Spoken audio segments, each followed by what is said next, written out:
falls, covers all.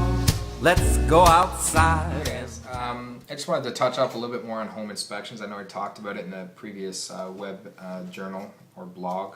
I was talking about it in closing costs as you try to associate that with your home inspection. Now, home inspections are important. I wouldn't go with buying a house without one. I strongly recommend it unless it's a brand new house and they have a carry-on warranty on the house, on the place for 5 years. I would strongly recommend a home inspection. Even a home inspection prior to the listing of your house is invaluable because you get to know exactly what the problems are. You can foresee problems in the future with that, which is exactly why people get home inspections off the forefront. You want to know, you don't want surprises. A lot of people, when you avoid a home inspection, essentially you're postponing addressing problems in that house.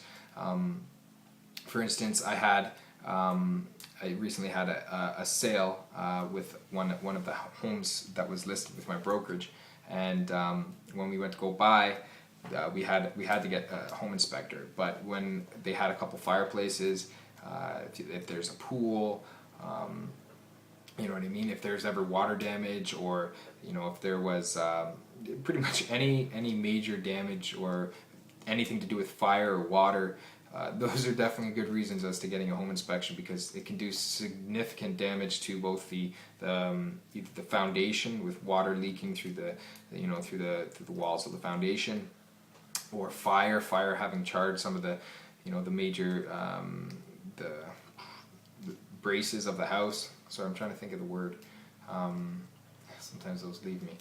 But when it affects the actual framing of the house, it's always important to have a home inspector address those issues, because one thing with the home inspector is he can only do surface inspections. So if the seller has, like, say, painted over something, or they're trying to hide a mistake, or maybe they just don't know about it, but it's just not a visible problem, the home inspector isn't even allowed to, they definitely can't be breaking into drywall. They definitely cannot be doing anything other than, touching, using, their humidifier, moisture detectors and stuff like that.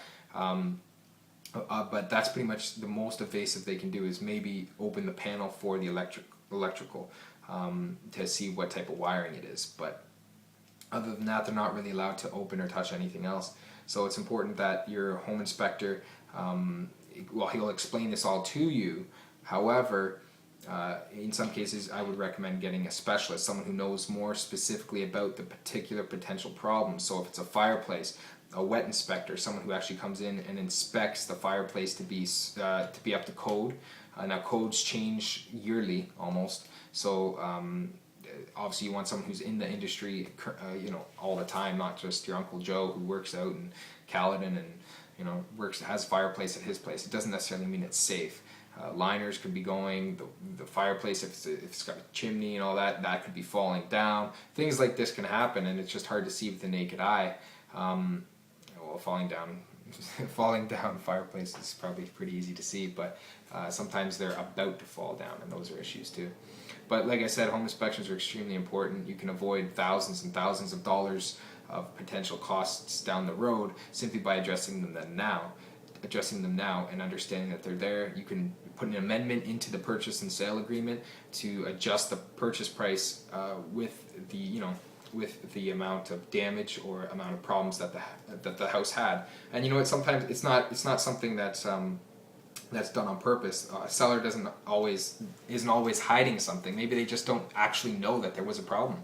And when they don't know there is a problem, usually they get defensive when, what, you want us to reduce our price for, for what? That's like a $10 fix. They always come up with some number that they think is so obscure. But in reality, it's all about educating the people. Okay, so this is what the potential problems are with the house. You weren't able to, we caught it because of the home inspection, and we're not going to buy the property with these deficiencies. We've already came in with a purchase price. We agreed upon a price prior to the knowledge of these potential issues, and you didn't know about them, we didn't know about them, so we have to adjust the price to make it fair for both parties. Now, there's always discrepancies. People have different issues as to who should pay for what. But the reality is when a seller makes a warranty as to, you know, this is good, this is in good working order, and it doesn't turn out to be, or there's something wrong with the house that they didn't know, I usually believe that that warrants an amendment to the purchase price, just because, you know, unless it's like completely obvious the house is in as is condition sold. Those things you can't really do much about. When a seller warrants that the house is in good condition and, you know, the shingles were just done, and then a home inspector comes and finds out that the shingles need repair or need being fixed the next year or this year, those are things that need to be adjusted. But it's a very sticky issue, and obviously I recommend highly using a realtor who knows what he's talking about, knows how to approach these situations. But the moral of the story is use a home inspector. Sometimes you need to bring in someone from HVAC to actually look at, you know, the furnaces, you know, all the water issues, pools. Get someone in to do wet inspections when it comes to fireplaces. There's lots of issues. Electrical, that's a huge issue. It's like copper versus aluminum wiring. Knob and tube wiring is, you'll find those in older homes. You don't want to get involved with that, because that means you have to tear the whole house out, because you may not even get insured. And that's the same thing with fireplaces. You want to make sure that the house is insurable. So make sure you get the right professionals in to make the right judgment calls when it comes to these things, and then go by what they say. Like I said, it's not worth the headache down the road to be like, oh my God, I just bought a house and now everything's wrong with it, and so it's not worth it.